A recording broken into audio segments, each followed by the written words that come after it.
Você conhece Australopitão? Você não conhece? Um país chamado Australopitão. Você não conhece esse país? Imagina que chega uma mulher desse país chamado Australopitão e você vai ouvir um trecho de uma entrevista dessa mulher falando do país dela. E nesse país existe um presidente, né? Então, essa mulher se chama Petra Costa e ela vai falar do presidente desse país que se chama Bolsonaro, né? E aí você ouve ela falar isso daqui.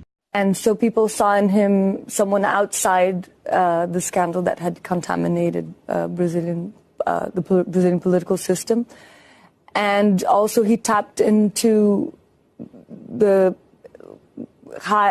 there's been a heightened homicide rate in Brazil when he promised that he would kill criminals. And also a huge evangelical wave that has been against gay rights, feminism, people of color.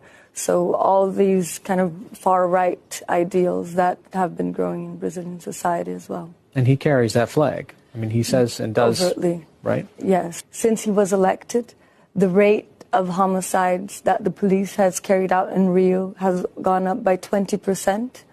And Rio has more people killed by the police than the entire United States.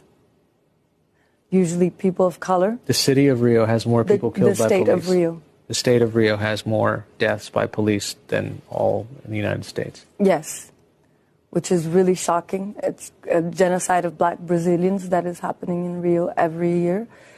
And also has incentivized farmers and loggers to invade indigenous reserves, burn and deforest the Amazon, which is already at a tipping point where it can become a savanna at any moment. And that would be tragic for the entire world. And it happened 2 to 3 days before the election, and no one knew. There was a wave, and Bolsonaro grew exponentially. And suddenly, the Workers' Party started to receive messages of, is this true? And the questions were, is it true that Haddad, the Workers' Party candidate, is it true that his vice president is doing satanic rituals? Is it true that she has a baby from devil? Things that are of that level of surrealism that many Brazilians were believing and were changing their votes in the last minute because of these fake news. Aí você fala, caramba, velho, que absurdo. Esse tal desse presidente Bolsonaro nesse país aí, cara, ele gosta de, pôr fogo em floresta, matar negros, gays. Deixa eu ver mais sobre isso. Aí você vê um artista desse país. Olha que legal, chegou um artista desse país. Um tal de Caetano Veloso. Vamos ouvir o que ele fala sobre isso. I never thought that in my lifetime I would witness such a backlash. I spent my youth fighting against censorship in my country and a brutal military dictatorship that imprisoned me and killed and tortured many people. As unbelievable as it seems, I live now another situation inside a democracy where fascism is showing its claws. The Brazilian government's not just waging a war against the arts and creators, but against the Amazon and human rights in general. Quais são suas impressões sobre o país Australopitão? Com certeza serão as piores possíveis. Você concorda comigo? É óbvio que eu inventei esse nome agora e é óbvio que nós estamos falando do Brasil. Olha o desserviço que esses caras estão prestando para o nosso país, falando essas barbáries, né? E ainda por cima, a Petra Costa, que fez um documentário de ficção, né? Ela vai concorrer ao Oscar. Vai ter agora, semana que vem, a cerimônia do Oscar e um dos indicados é o filme daí. Tem gente ainda perguntando, Arthur, por você ser brasileiro, você não quer que o Brasil leve o Oscar? Não! Não! Eu não coloco a minha vontade de ver o Brasil vencer alguma coisa acima dos meus princípios de que você não deve mentir, principalmente sobre o seu país, sobre todo o povo brasileiro. Mas vamos falar um pouco desse vídeo. Nesse vídeo, nessa entrevista da Petra, ela fala que a Amazônia vai virar uma savana, que nós temos um presidente que ele quer botar fogo na Amazônia. Sei lá, acho que o cara não tem mais nada o que fazer. Vamos botar fogo então na Amazônia. Vamos transformar a Amazônia numa savana. Ela disse que o Bolsonaro ganhou porque se espalhou fake news. E assim, ela tinha uma infinidade de fake news para escolher. Ela lançou justo essa. Como, por exemplo, que o Haddad tem um bebê que ele participou de rituais satânicos e é um bebê... Você ouviu isso, cara? Você conhece alguém que realmente falou, cara, eu votei no Bolsonaro porque, não, no Haddad não dá pra votar porque ele tem um ritual com o diabo e nasceu um bebê satânico. Sério? Sério que esse é o nível da mentira que você tá contando? Cara, ela é uma mentirosa compulsória, cara. Ela realmente deve ter uma patologia, né? Ou talvez não, né? Porque já que isso tá sendo lucrativo, ela chegou a falar, né, que você só votou no Bolsonaro por causa disso. E eu até pergunto, ué, mas então por que será que o Haddad não ganhou, né? Será que, sei lá, os 8% de desemprego da era Dilma, os 10% de inflação, a queda no PIB, né, de 4%, não é que o país cresceu pouco, ou puta, estagnou, não cresceu, não foi isso. O país deixou, o PIB regrediu 4%. Isso não tá na conta. Isso não tá na conta. Você ouviu uma fake news de que o outro candidato, ele tava fazendo ritual com o Satã e aí você resolveu não votar nele, né? Apesar, né, do governo Dilma ter sido maravilhoso. Mas, mais do que isso, ela falou, e essa parte me chamou muita atenção, porque é a narrativa que toda hora se repete, de que a polícia do Rio não para de matar, tá matando mais gente do que toda a polícia dos Estados Unidos, e principalmente os jovens negros, né? Porque o Bolsonaro, ele fez campanha, ele tem como meta de vida fazer o genocídio da população negra. E é muito engraçado porque, assim, a maioria da população do Brasil é negra.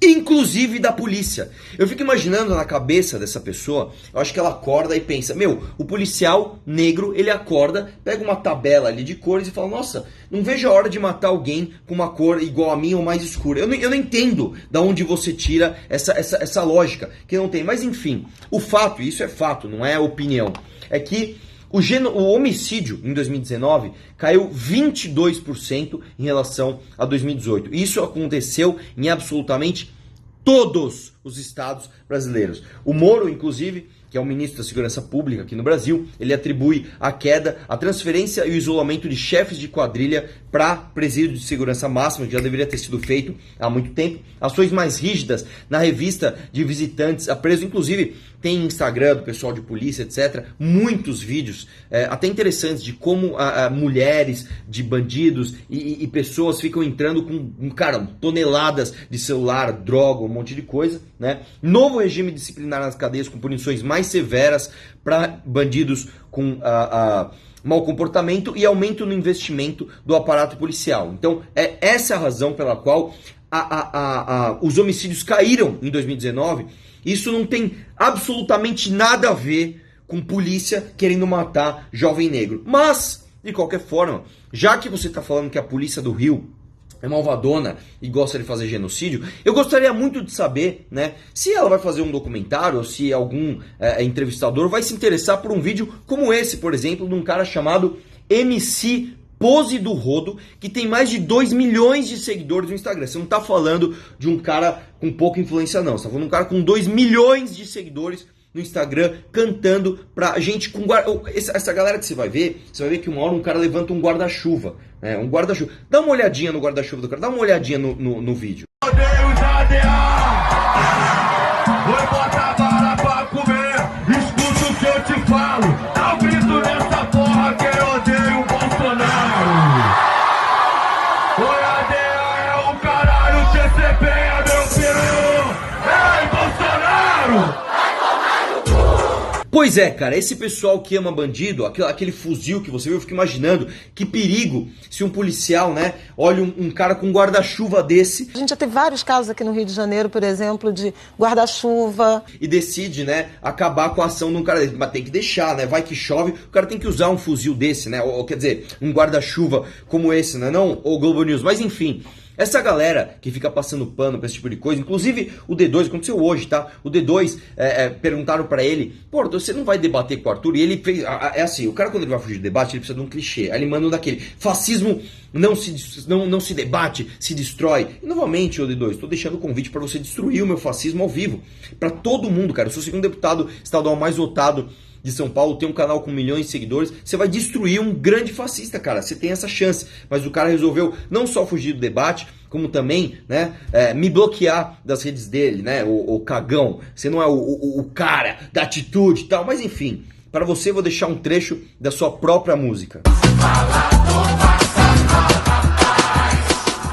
Então para! Pois é, falador passa mal. E é o seguinte, cara, você, né, que infelizmente vai ter que ver semana que vem o indicado ao Oscar Democracia em Vertigem, você tem que ouvir o outro lado da história. Você tem que assistir o documentário do MBL. Eu vou deixar no link da descrição desse vídeo aqui onde você pode assistir esse documentário, que com certeza vai contar o outro lado da história. Mas se você ainda assim quiser ouvir uma opinião, que eu pessoalmente, cara, jamais imaginaria que viria desse cara, eu vou deixar pra você o Pedro Bial dando a opinião dele, o Pedro Bial, cara, sobre Democracia em Vertigem, da mentirosa compulsória Petra Costa. Então, ouve aí o próprio Pedro Bial falando do documentário dela. Um abraço e vamos questionar tudo. O outro, eu confesso que quando eu vi, ainda não tinha criado toda essa celeuma em torno. Eu dei muita risada. Eu achei muito engraçado o filme, porque é um non-sector atrás do outro. Non-sector é aquela figura de linguagem que você tira conclusões de algo leva a algo sem que uma coisa tenha a ver com a outra. Você cria uma relação de causa-consequência entre coisas que não têm menor relação causal. O filme dela é todo assim, vai contando as coisas, desculpe minha expressão, mas num pé com bunda danado. Uma ficção alucinante. Não, mais do que isso, uma mentira. Apesar daquela narração miada, insuportável, né? Ela fica choramingando o filme inteiro,